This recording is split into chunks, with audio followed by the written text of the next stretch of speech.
बैसाख के महीने में, माधव महीने में इतनी महत्वता क्यों? बैसाख के महीने में नवमी तिथि को माता जानकी का प्रागट्य हुआ है पृथ्वी से।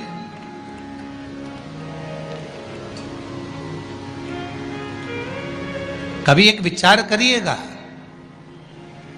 कि नरसिंह अवतार बैसाख के महीने में हुआ, कुर्म अवतार बैसाख के महीने में हुआ, हयग्रीव अवतार बैसाख के महीने में हुआ, परशुराम अवतार बैसाख के महीने में हुआ, माता जानकी का अवतार बैसाख के महीने में हुआ। आखिर बैसाख के महीने में, माधव महीने में इतनी महत्वता क्यों?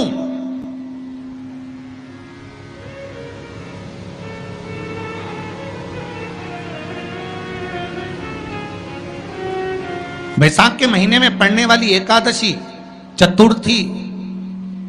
प्रदोष, अमावस्या, पूर्णिमा, शिवरात्रि, ये सभी इतनी महत्वपूर्ण क्यों हो जाती है?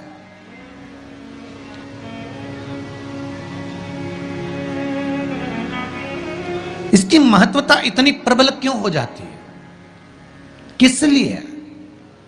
क्योंकि बैसाख का जो महीना पड़ता है, सूर्य की संपूर्ण तपन, सूर्यदेव अपने पूर्ण तेज के साथ में, पूर्ण तेज के साथ में मृत्यु लोक के निवासियों पर, चाहे जलचर हो, थलचर हो, वायुचर हो, चाहे जो जीव हैं, उस पर जब किरण फेंकते हैं तो संसार का जो मनुष्य है उस पर जब ताप पड़ता है तो ताप पड़ने के कारण उसके मुख से भगवान का नाम निकल ही जाता है, स्मरण नाम निकल ही जाता है। जब उसके मुख से भगवान का नाम निकलता है तो वो भगवान की शरणागति खुद ग्रहण कर लेता है, स्वयं शरणागति ग्रहण कर लेना। बैसाख की पोथी पढ़ते हो आप लोग? आप में से अगर कोई पढ़ता हो बैसाख महीने की पोथी, तो उसमें एक वर्णन आता है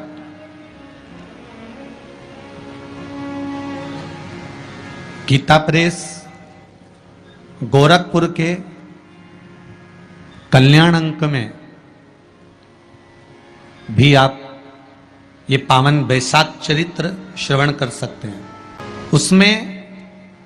बैसाख महीने की पोथी में 10वें दिवस की कथा में 10वें अध्याय में एक व्याध और शंख मुनि का चरित्र आता है। शंख मुनि एक बार निकलकर भगवान शंकर के मंदिर में जल समर्पित करने के लिए जा रहे थे और शिव मंदिर की ओर जाते जाते जाते जाते जाते जाते बीच मार्ग में चलते चलते चलते चलते और वो शंख मुनि जब शिव के मंदिर में पहुंचे, शंकर भगवान के मंदिर में जाकर उन्हें दर्शन किया,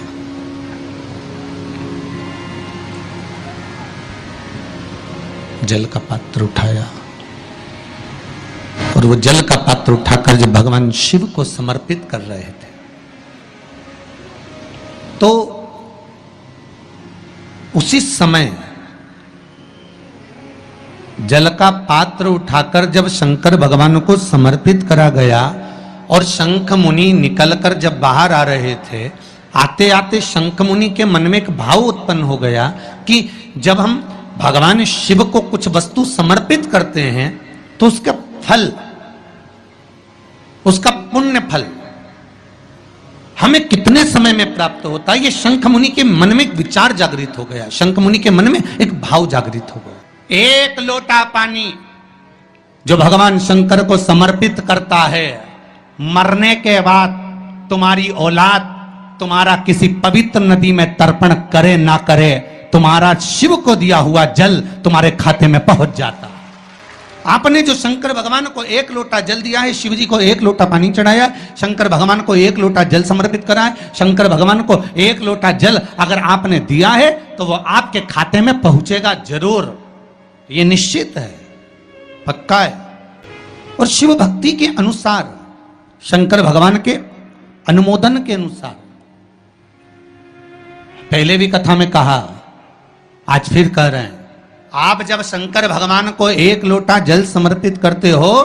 तो वो 33 कौटि देवताओं के हिस्से में चले जाता है, एक भाग पितरों के हिस्से में चले जाता है, एक भाग आहूतों के हिस्से में चले जाता है, एक भाग वाचुकों के हिस्से में चले जाता है। आपने जो भगवान को दिया वो धीरे धीरे धीरे धीरे धीरे धीरे धीरे बढ़ता चले जाता है, भगवान के धामों में पहुंचता चले जाता है। जिन जिन को आपने नहीं भी दिया, शंकर भगवान पे चढ़ा हुआ जल उन तक भी पहुंच जाता है। ये केवल आपकी निर्मल और आनंदित भक्ति के बल पर पहुंचता है, भक्ति के बल। भगवान ब्रह्मा और भगवान विष्णु ने जो मंथन किया, उस मंथन में जो शिवलिंग निकला और ब्रह्मा जी के मुख से निकल गया कि ये शिवलिंग जो निकला है इसके चरण कहाँ हैं, इसका शीश कहाँ है, जरा पता करा जाए। और ब्रह्मा स्वयं भगवान शंकर का सिर देखने के लिए जा रहे हैं और भगवान विष्णु मृत्यु लोक में नीचे तलातल में, रसातल में, पताल में भगवान शंकर का चरण ढूंढने के लिए जा रहे हैं, भगवान शिव का चरण। गए दोनों, वो ऊपर गए, ये नीचे गए देखने के लिए। कई लोग शिव महापुराण की कथा, स्मरण, भजन, कीर्तन सुनने के लिए नहीं जाते हैं। मंदिर में कई लोग भगवान शंकर पर जल चढ़ाने नहीं जाते हैं। कई लोग ये देखने के लिए जाते हैं कि कौन आया, कौन नहीं आया, किसने सुना और किसने ना सुना, किसने धारण करा, किसने ना करा। अब ब्रह्मदेव ऊपर गए, इतने ऊपर पहुंच गए, इतने ऊपर पहुंच गए, इतने ऊपर पहुंच गए कि उनके भीतर अभिमत्ता, अहंकार थोड़ा थोड़ा समाहित होने लगा और उन्होंने केतकी के पुष्प को तोड़ लिया और केतकी के पुष्प से कहा कि तुम नीचे चलो मेरे साथ में। भगवान विष्णु के सामने चलकर कह देना कि मुझे भगवान शंकर का शीश मिल गया। केतकी के फूल ने कहा कि यदि मैं झूठ बोलूंगा तो वो श्रेष्ठता कैसे रहेगी, मेरे झूठ बोलने की श्रेष्ठता कैसे होगी, कौन मानेगा मेरी बात को। सामने से गौ माता निकल कर जा रही थी, गाय से कह दिया तुम चलकर कह दो कि तुम चलकर कहो उस बैसाख के महीने में मात्र अगर 5 बेलपत्र और मट्टी के पात्र में रखा हुआ जल, मट्टी के पात्र से मतलब है कलश, जो माटी का जो कलश होता है आपके घर में जो रखा हुआ है, ये जरूरी नहीं है कि वो नया ही खरीदना पड़ेगा, ये जरूरी नहीं है कि वो आपको नया ही कलश खरीदना है, नया ही आपको लेकर आना है या नया ही आपको लेकर आओ। आपके घर में जो मट्टी का कलश रखा,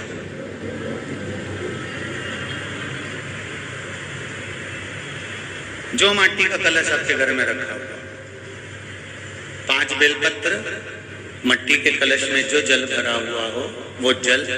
तांबे के पात्र में डालकर शिवजी पे 5 बेलपत्र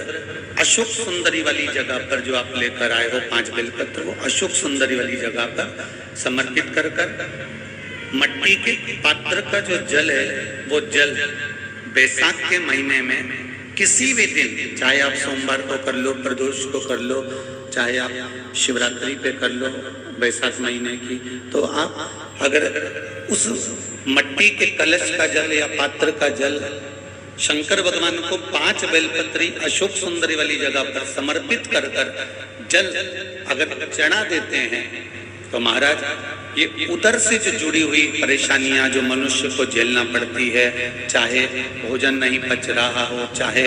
उदर में पत्थरी हो रही हो या कोई अनेक परेशानियां जो उदर से जुड़ी हुई होती है, बैसाख के महीने में अगर प्रतिदिन मट्टी के पात्र का जल शिवजी को समर्पित करा जाता है तो उदर से जुड़ी समस्याएं अपने आप धीरे धीरे समाप्त होने